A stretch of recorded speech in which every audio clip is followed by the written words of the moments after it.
sa isang kastilyong buhangin.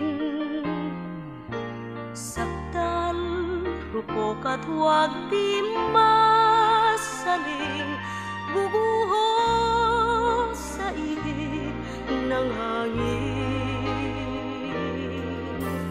Ang alon ng maling pagmamahal, ang siyang kalaban niyang mortal.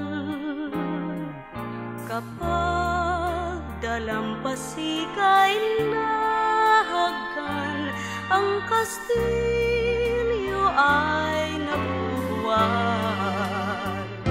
Kaya't bago natin bigkasin ang pagsinta